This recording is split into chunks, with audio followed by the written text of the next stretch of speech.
Ladies and gentlemen, I want to talk to you today about a feeling most people try to hide.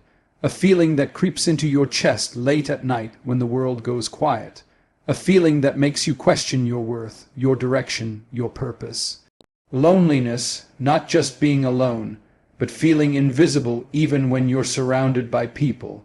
Feeling like you're walking through life with a smile painted on your face, while your heart whispers, "Does anyone really see me?" If you feel lonely today, I want you to hear me clearly. You are not broken. You are not forgotten, and you are not alone. Loneliness is not a weakness. It is a signal that something in your life is ready to grow, shift, or awaken. Today, I want to share 5 truths that can transform how you see loneliness and how you rise from it stronger, clearer, and more grounded. Let's begin. Loneliness often feels like a lifetime verdict, something stamped across your days as if it were meant to define you. But it is not a sentence. It is a season, a temporary chapter in the long, unfolding story of your life. Just as the earth moves through winter into spring, you also move through moments of cold, quiet, and stillness into periods of warmth, growth, and connection. And when you begin to understand this, loneliness loses its power to control you. There are seasons in life when the phone doesn't ring, when friends fade away, when the room feels too silent, and the nights feel heavier than they should. You might wake up with a weight in your chest before the day even begins. You look around and wonder why it seems like everyone else has someone. You ask yourself what you're missing, why you feel invisible, why the world doesn't meet you where you stand. But sometimes the very season you resent is the one shaping you the most. Winter can feel harsh. The air cuts deep, the sky grows gray, and everything looks still. Yet underneath the frozen ground, roots are strengthening. They're anchoring themselves, preparing for the moment the sun returns and new life pushes through. Just because you can't see the growth doesn't mean it isn't happening. In your own life, loneliness often arrives during the chapters where something inside you needs to shift. Maybe you have outgrown the people around you, the habits that used to comfort you, the routines that once made sense. Maybe the path you've been walking no longer matches the person you're becoming. Loneliness appears not as punishment, but as a signal, a sign that something old is ending so something new can begin. Think about the times when you felt the strongest, the moments when you overcame something you thought would break you, the days you stood up when you wanted to fall apart. Those victories weren't forged in crowds. They weren't built in comfort. They came from seasons when you felt alone, but kept moving anyway, when you had to encourage yourself. When you had to find your own direction, loneliness became a teacher, tough but transformative, guiding you toward clarity and resilience. You see, people don't grow when everything feels familiar. They grow when silence forces them to listen, when stillness pushes them inward, when they have no choice but to confront who they are and who they want to become. And that kind of growth doesn't happen in the middle of applause. It happens in the quiet corners of your life, in the moments when you sit with your own thoughts and realize you're stronger than you ever gave yourself credit for. So if you're in a lonely season right now, don't rush to escape it. Stand in it, breathe in it, let it work on you. Let it reveal the parts of yourself that were drowned out by noise and distraction. Let it show you the friendships that were shallow, the habits that drained you, the dreams you buried because you were too busy fitting in. This season may be asking you to rebuild, to reset, to rediscover your own voice before you let another voice influence your life. And when the season changes, and it will, you will find yourself stepping into the world with a new strength. You'll attract better connections because you've learned to value your own presence. You'll find people who match your rhythm because you've learned to listen to your own heartbeat. You'll appreciate love more deeply because you've walked through the cold and learned how to keep your own soul warm. One day you'll look back and realize the season you hated was the season that healed you. It didn't break you, it built you. It taught you patience, self-respect, self-awareness, and courage. It showed you that you can stand alone without falling, and when spring arrives, you won't just bloom. You will thrive with a strength rooted in everything you survived. Loneliness is a season, not a sentence, and the season you're in right now is shaping you into someone wiser, stronger, and more prepared for the life waiting ahead. Solitude has a way of making people uncomfortable.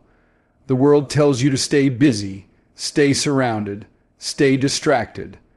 It tells you that being alone means something is wrong with you, that silence is a sign of emptiness, that quiet moments are spaces you should rush to fill. But solitude holds a power most people never tap into.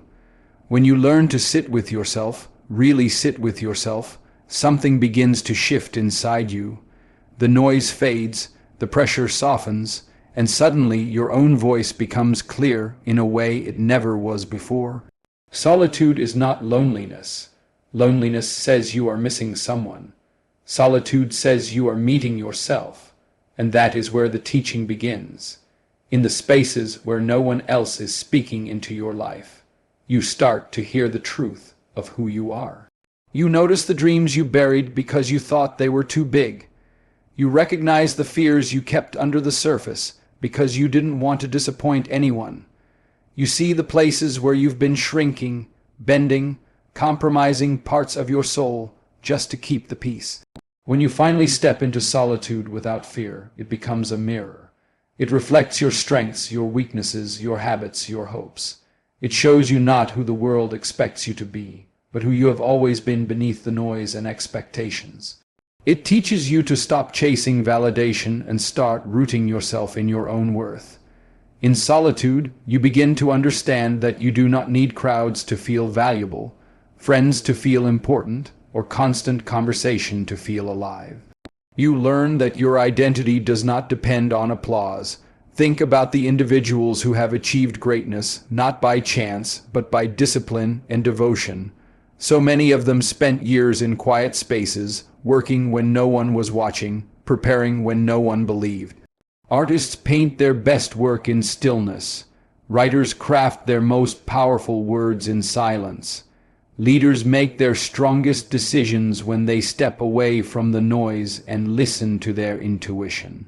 Solitude sharpens vision, it strengthens character, it builds discipline. There is something else solitude teaches you, something most people don't realize until much later. It teaches you how to enjoy your own company.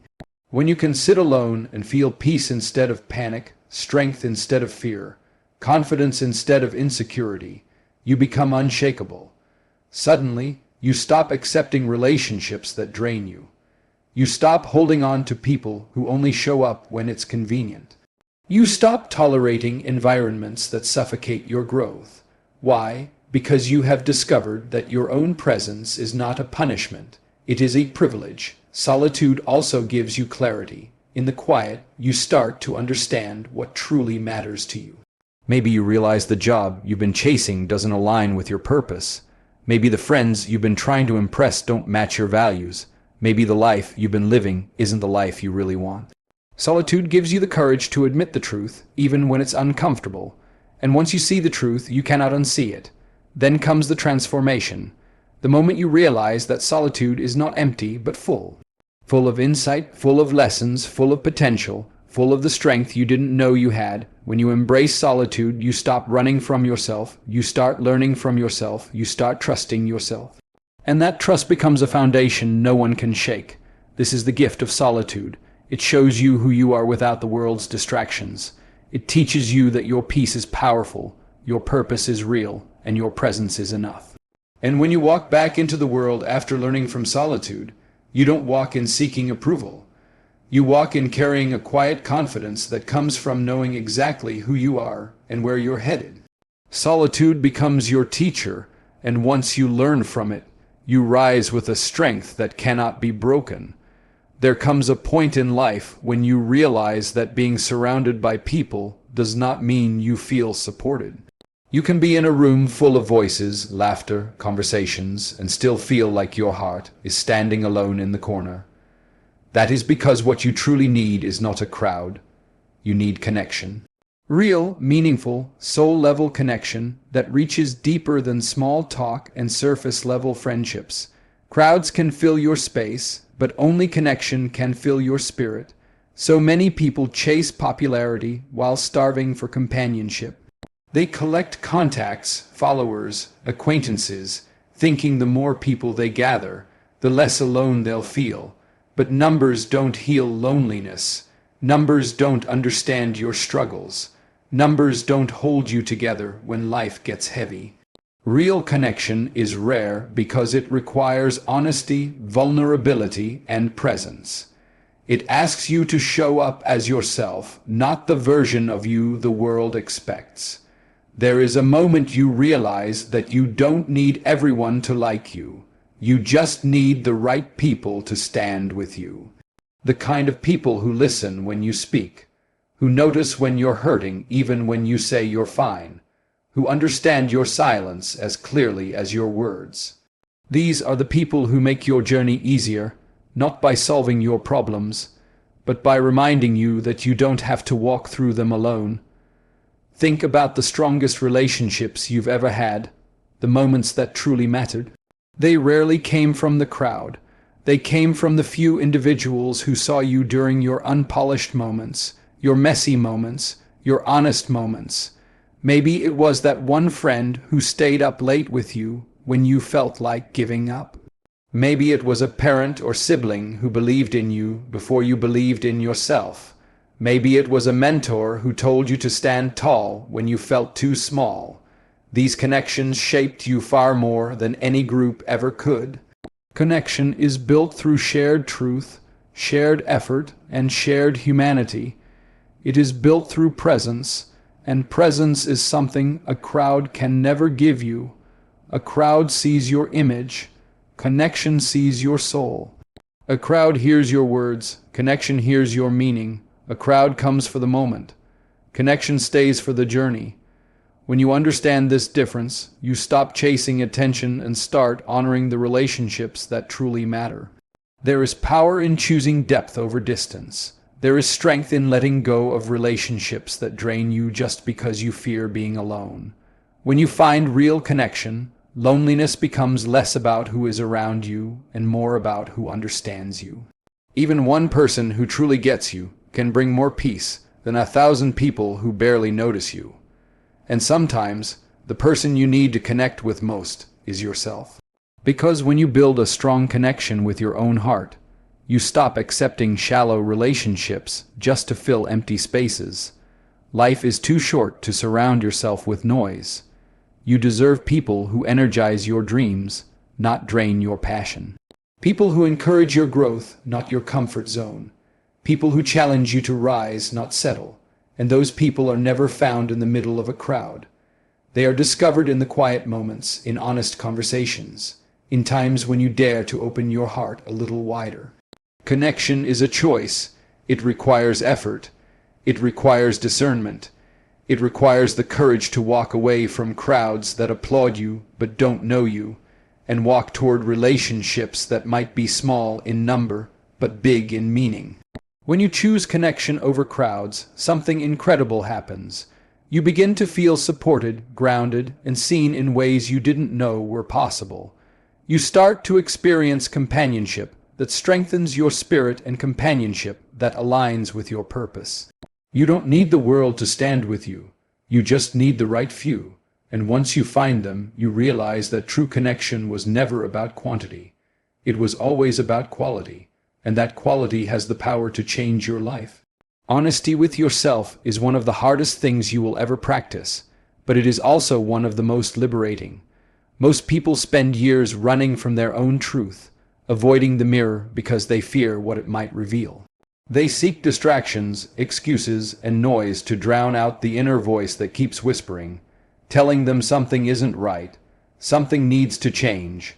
But growth begins the moment you stop running and start listening. Because when you become honest with yourself, you unlock a level of freedom and clarity that no one can take away. There is a quiet moment in every life when the truth stands right in front of you, waiting. You know when something isn't working. You know when a relationship is draining you instead of lifting you. You know when you've been settling for less than you deserve. You know when fear is holding you back from stepping into your potential. You know when you've been pretending, performing, or hiding just to keep the peace. And deep down, you also know that the longer you avoid the truth, the longer you postpone the life you're meant to live. Being honest with yourself means standing face to face with the parts of you that are uncomfortable to acknowledge. It means admitting you're hurt, even when you want to seem strong. It means admitting you're afraid, even when you want to seem brave. It means admitting you've made mistakes, even when you want to seem perfect. But honesty is not about weakness, it is about awakening. You cannot change what you refuse to confront. There comes a time when you must ask yourself some hard questions. Are you living your own life or someone else's expectations? Are your friendships meaningful, or are they holding you back from who you're becoming? Are your goals truly your goals, or are they distractions from the real dream in your heart? Are you choosing comfort over growth, or growth over comfort? When you dare to answer these questions honestly, your entire life begins to shift. You start to see where you've been limiting yourself, and where you've been dimming your own light. Think about the strongest people you know. They didn't become strong by pretending everything was fine. They became strong by confronting their fears, acknowledging their pain, and choosing to rise anyway.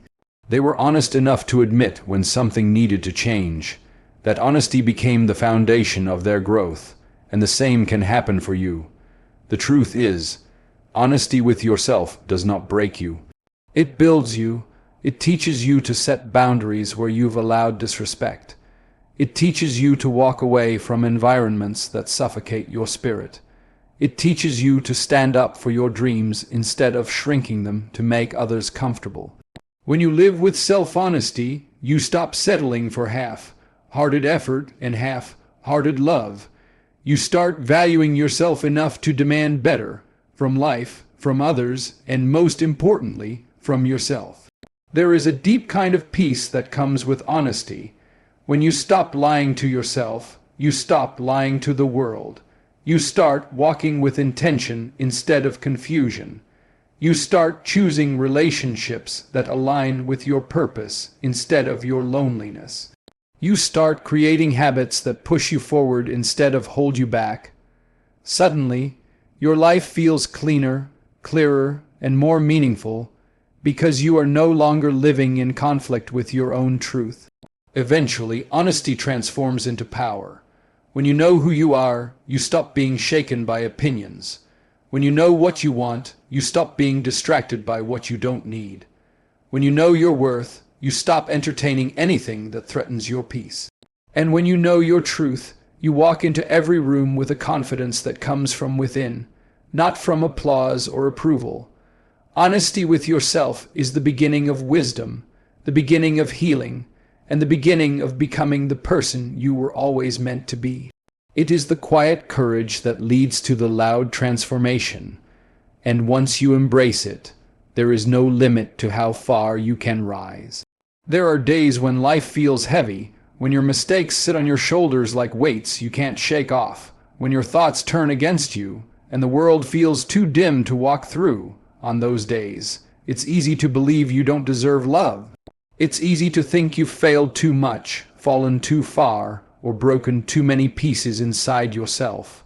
But the truth is this: your worth does not disappear when the light goes out. You are worthy of love, even on your darkest days, especially on your darkest days. It's in those moments, those nights when your heart feels tired, when you can't find the strength to pretend everything is fine, where love is needed the most. Not the kind of love that demands perfection or performance, but the kind that holds you when you feel undone. The kind of love that reminds you that being flawed doesn't make you unlovable. Being human doesn't make you unworthy. Your scars don't disqualify you. In many ways, they deepen your capacity to receive the real, unconditional love you've been searching for. Everyone has dark days. Even the strongest people you admire have battled moments of doubt, pain, and fear. They have questioned their own value. They have cried behind closed doors. They have broken in private and rebuilt themselves piece by piece. Their greatness did not come from never falling. It came from learning that falling does not make you any less deserving of compassion, your own compassion and the compassion of others. You must understand something powerful. Love is not earned by being perfect. It is not a reward handed out only when you're at your best. Love is a birthright. It is something you deserve simply because you exist. Your darkest days don't erase that. When you feel lost, love is what finds you. When you feel empty, love is what fills you. When you feel weak, love is what strengthens you. Love is not a visitor. It's a part of you, woven into you, waiting to be recognized even when you feel too broken to receive it. Think about the times you have shown love to others.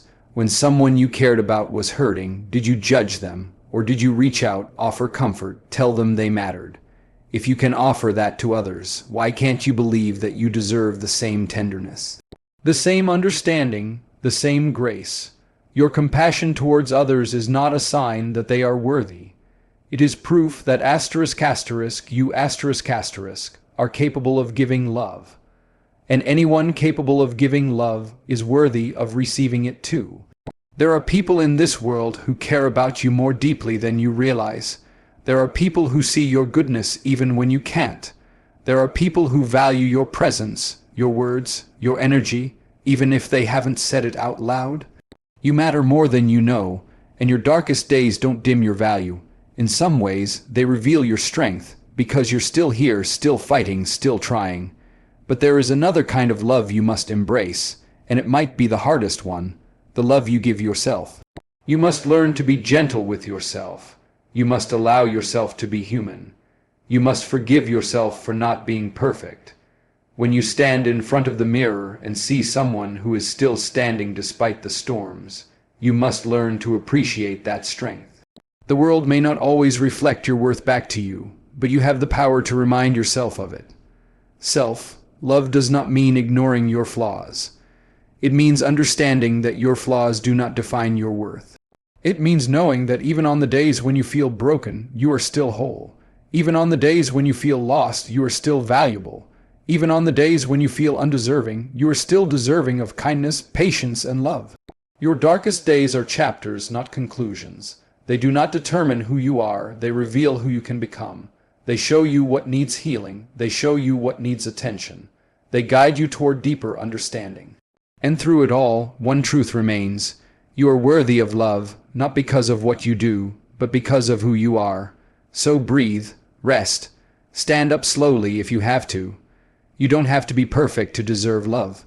You don't even have to be okay. You just have to be you, and that is enough. If you feel lonely today, I want you to remember this. You are in a season. You are growing in silence. You are seeking real connection. You are rediscovering your truth, and you are worthy, deeply, unconditionally worthy of love. Your loneliness is not the end of your story. It is the chapter before transformation. Hold on, keep going. Your breakthrough is closer than you think.